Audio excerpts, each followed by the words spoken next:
Hi there, Dr. Gary here on the road. We are dental practice brokers nationwide. We sell dental practices. I was a dentist for 25 years and now doing the dental practice brokerage for 14 years. So today's topic is, who has the final say or evaluation of the value of a dental practice sale price? Let's get into that. Before doing so, as you know, we are now in 10 employees. We have just entered our 22nd state. We're excited. And we're available to you 363 days a year. We take off Christmas and Easter. So please give us a call anytime. We're open East Coast, 8 a.m. till 9 p.m. East Coast. Even if you want to chat, want a complimentary evaluation, whatever you want, just call us. All right?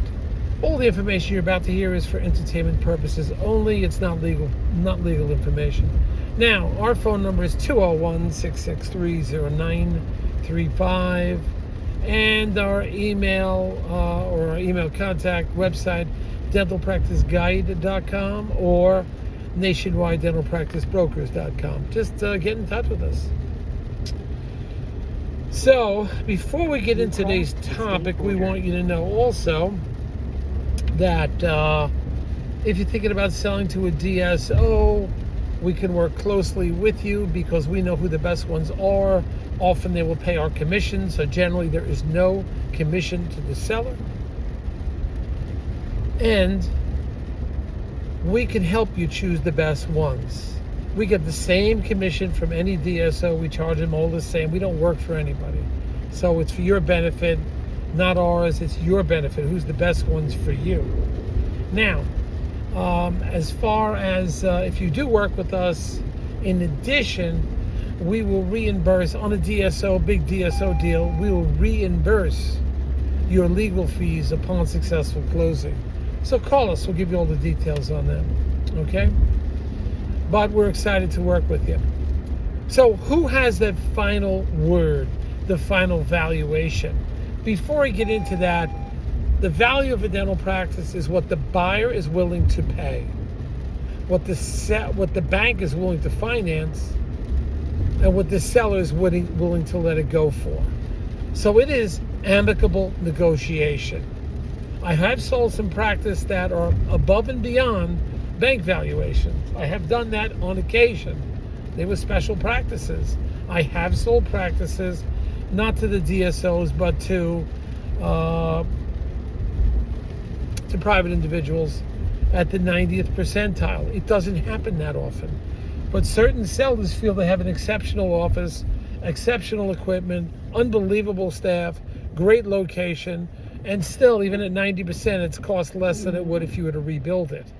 Again, any time you use the words, well, what would it cost to rebuild? Well, somebody's going to rebuild. They're going to build exactly where they want and exactly the type of equipment they want. Example, some people don't like wood cabinets. I know everybody else does, but some don't like it. Some like a clean, white, or off-color Formica glass and steel. They don't like wood cabinets, and you've got to respect that. You can have the most beautiful wood cabinets. They don't like it. If they're going to build it, they're going to build it the way they want to build it. I've said this many times. And I've heard millennials say, or a lot of young doctors say, if the bank's going to finance the whole thing, I'm going to get it the way I want it. Even if that is hundreds of thousands, sometimes a lot of money to build a practice. It's hundreds of thousands of dollars to build it from scratch, and you have no patience. But anyway, who makes this final determination? It's going to be, if you conventional financing, if it's a DSO, they're going to create they're always going to pay over the gross usually, but they have more, they know they're going to take the practice to the next level, and they're requiring you to stay on 3 to 5 years, and they want your accounts receivable, and they hold back a portion of the money, 10, 20, 30, 35%. So there's different dynamics there with the DSO, why they'll pay more than a GP. But let's stick with the GP, general practice or specialty selling and the standard bank financing. What happens in those situations, you're going to provide, the seller's going to set a number that they're comfortable with. It may or not be based on cash flow. It's simply the number they want. And you've got to respect that, because up in Canada, they're paying up to 125% of 1 year's gross for a standard sale. Why is it works in Canada and it won't work in the United States? Well, Canada has a different situation there. There's also a shortage. There's not that many dental practices for sale. California, they're at 85% sometimes for a standard sale. So different regions have different numbers, but you've got to go with the region your bank's located and what they're going to finance. So if the bank comes up to your standard 75, 80, 82%, 83%, that's the risk level they're willing to take. Consequently, they tell this to the buyer. This is the risk we're taking. This is the amount of risk that we're willing to accept on this deal. And the buyer is often going to say, well, look, if that's the only risk the bank's going to take, I'm not going to risk anymore, especially since the bank's going to usually finance it 100%.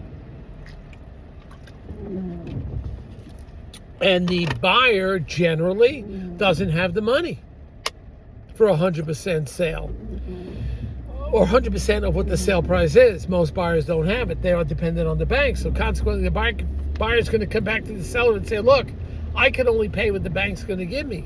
Seller can say, my practice is worth more than that.